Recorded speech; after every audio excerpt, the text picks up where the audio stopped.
Kere, visitor. You are about to embark on a journey of discovery through the rich and fascinating history of classical Greece.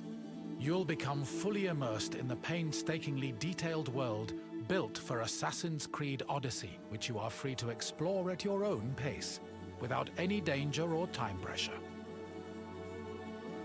For a directed experience, take one of the many guided tours curated by prominent historians and archaeologists. Along the way, exchange words with some of Greece's most famous historical persons. The classical Greece you are about to explore is at the peak of its glory. This period is synonymous with grand accomplishments of the physical and the mental.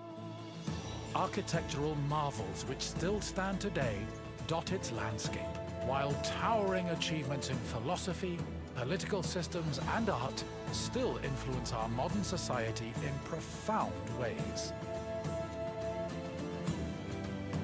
We hope you become engrossed in the dazzling riches of ancient Greece and welcome you to your visit.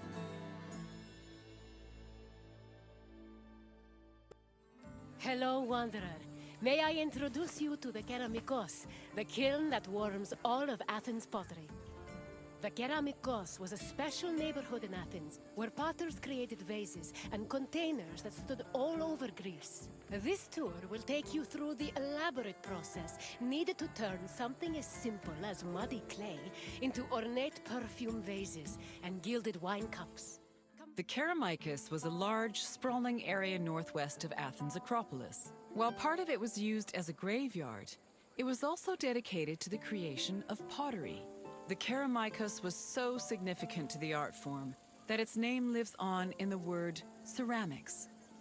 Perhaps drawn by the river, potters moved into the area and formed their own bustling community.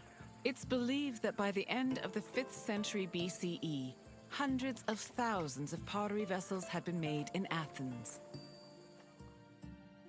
including everything from heavy, undecorated cooking pots to delicate and beautiful containers reserved for the most precious oils.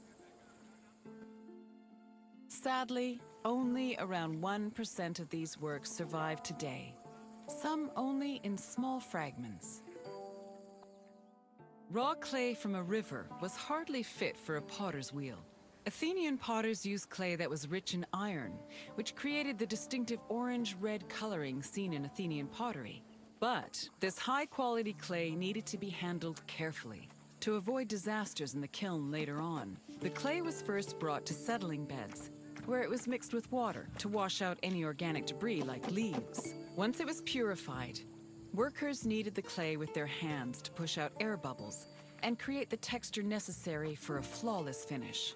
One of the goals of these early steps was to remove any impurities that could destroy a delicate design, or worse, render a vase unusable. Once the clay was cleaned, it was up to the potter to shape it into a vase by spinning it on a wheel or pressing it into a mold. Their choice depended on what shape they wanted for the vase, but they also considered the possible scope of its decoration. Potters did not work alone. A workshop might have had many people working together on different aspects of production. Potters collaborated with many different painters for decorating their creations.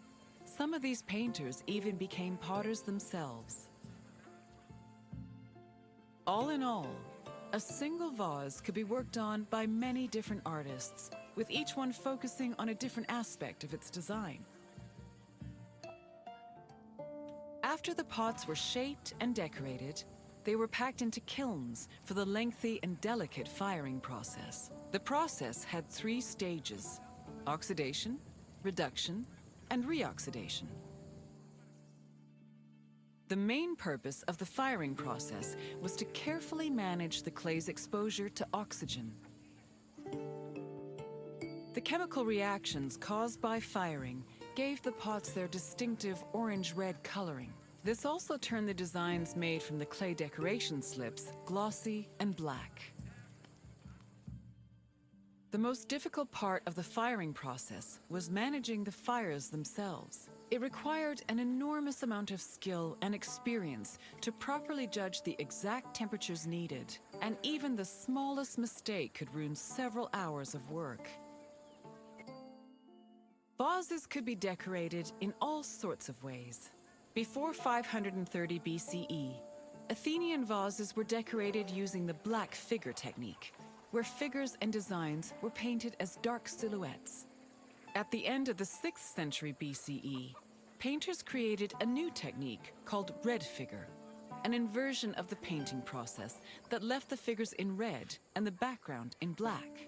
This gave the artist more freedom to better explore details like muscles and individual locks of hair. Designs were sketched onto the bare surface of the pot using a thin, sharp tool. Thin relief lines, which helped define subtle elements like facial features, were added using a brush made of a few stiff hairs. More elaborate vases were sometimes gilded, but these decorations were so delicate, they were most likely only added after the firing process. You've returned!